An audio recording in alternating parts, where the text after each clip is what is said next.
Assalamualaikum warahmatullahi wabarakatuh. Kembali lagi bersama saya Dr. Reza Rizaldi.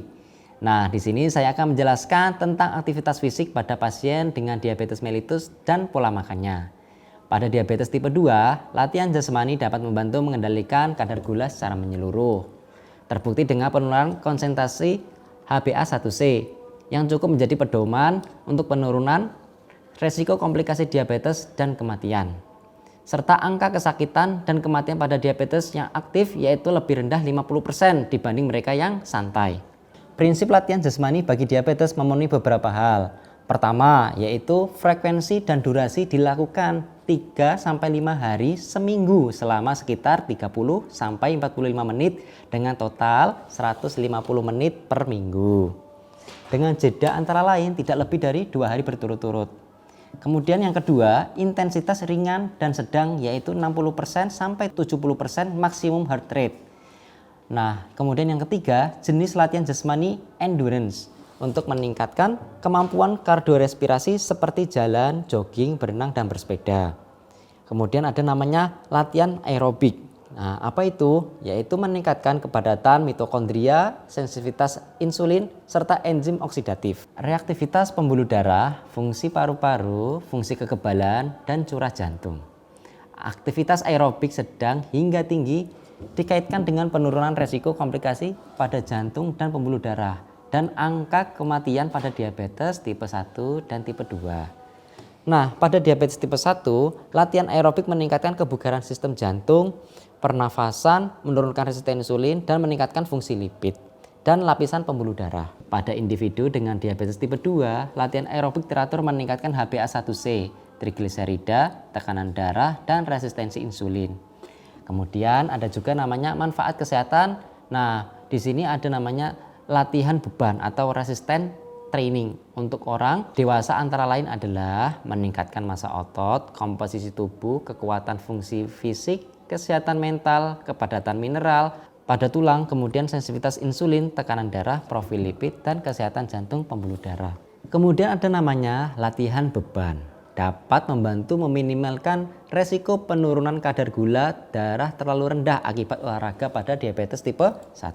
Nah, kemudian apa manfaatnya latihan beban untuk pasien diabetes tipe 2? Yaitu perbaikan dalam kontrol glikemik, resistensi insulin, massa lemak, tekanan darah, kekuatan, dan massa tubuh tanpa lemak. Latihan fleksibilitas dan keseimbangan mungkin penting untuk diabetes dewasa tua. Kemudian mobilitas sendi-sendi sering terjadi yang sebagian disebabkan oleh pembentukan produk akhir glikasi lanjut yang terakumulasi selama penuaan normal dan dipercepat oleh namanya hiperglikemia. Kemudian ada namanya stretching, yaitu meningkatkan jangkauan gerak di sekitar sendi dan fleksibilitas tetapi tidak mempengaruhi kontrol glikemik. Latihan keseimbangan dapat mengurangi resiko jatuh dengan meningkatkan keseimbangan dengan gaya berjalan.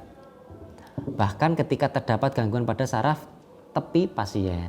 Manfaatnya dari penelitian alternatif yaitu seperti yoga dan tai chi. Namun, yoga dapat meningkatkan kontrol glikemik, kadar lipid, dan komposisi tubuh pada orang dewasa dengan diabetes tipe 2. Pelatihan tai chi dapat meningkatkan kontrol glikemik, keseimbangan, mengurangi gejala akibat gangguan saraf tepi.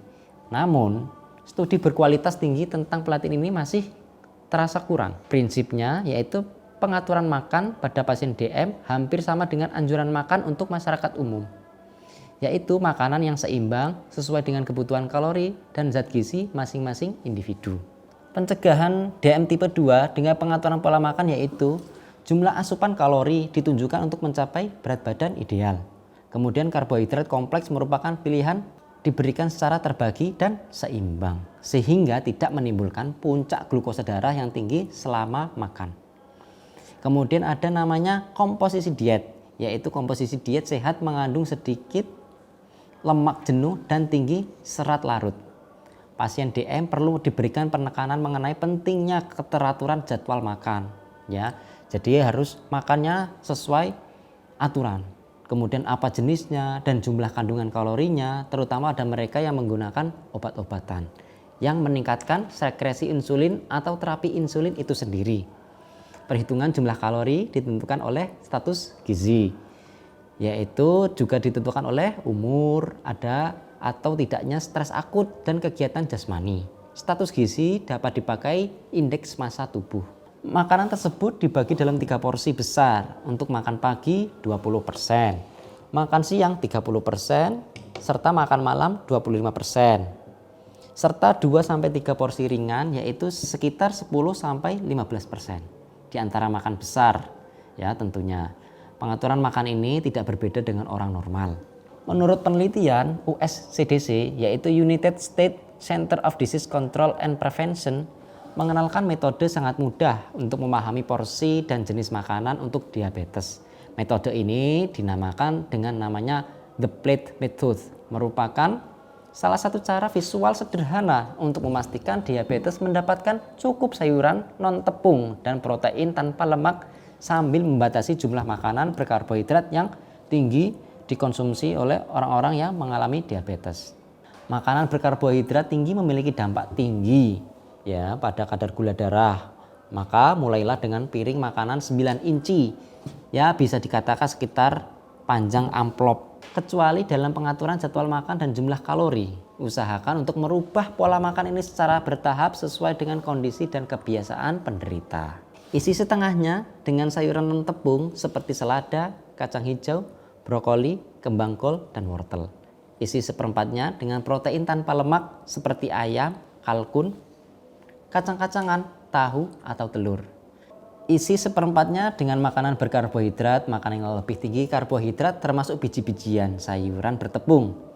Seperti contoh kentang dan kacang polong, nasi, pasta, kacang-kacangan, buah dan yogurt. Kemudian ada namanya secangkir susu juga dapat dianggap sebagai makanan berkarbohidrat. Kemudian pilih air atau minuman rendah kalori seperti es teh tanpa pemanis atau gula. Demikianlah bapak-bapak dan ibu-ibu, semoga apa yang saya dapat sampaikan tersampaikan dengan jelas, yaitu tentang aktivitas fisik dan pola makan pada pasien diabetes mellitus. Semoga bermanfaat. Wassalamualaikum warahmatullahi wabarakatuh.